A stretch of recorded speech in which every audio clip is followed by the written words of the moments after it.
జగన్ ఇక సిద్ధం కావాలి. ఏంటి అంటే ఇప్పుడు వాలంటీర్ల ప్రక్రియని ఆపేశారు. తద్వారా జగన్ సంబంధించిన పథకాలు వెళ్ళడం ఆగింది. ఇప్పుడు మిగతా పథకాలన్నీ కూడా ఆగిపోయినట్టే కదా, ఆపేయడమే కదా, ఇళ్ళకెళ్ళి చెప్పే కాన్సెప్ట్ ఉండదు కదా. ఇప్పుడు ఇంకా 48 రోజులు ఉంది, అంటే ఇప్పుడు 43 రోజులు అనుకోవాలి, ఎందుకంటే వాళ్ళకి 1వ తారీఖు వచ్చేసాం, వచ్చే నెల 13 కదా, అంటే 30 రోజులు అదో 13, 43 రోజులు.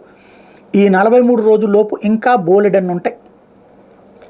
ఎన్నికల సంఘం ఇప్పుడు క్రిందటిసారి చంద్రబాబుకి అనేక జర్కులు ఇచ్చింది, ఇప్పుడు అట్లాంటి జర్కులే వస్తాయి జగన్కి రాబోయేటువంటి రోజులు. ఇప్పుడు ఇళ్ళకి సంబంధించినటువంటి బిల్లులు రాకపోవచ్చు, అట్లాగే ఏవైతే ఈ నీళ్ళ ఇంటింటికి మంచినీళ్ళకి సంబంధించినటువంటిది ఉంది కదా, అది కొన్ని ఇంకా అండర్ వర్క్లో ఉన్నట్టున్నాయి, అవి ఆగిపోతాయి. అట్లాగే బిల్లులన్నీ ఆపేసేటటువంటి ప్రయత్నం జరుగుతోంది. అంటే ఆంధ్రాకి ఇక డబ్బులేమీ రానియకుండా చెయ్యాలని ఈనాడు, ఆంధ్రజ్యోతి వార్తలు రాస్తున్నాయి.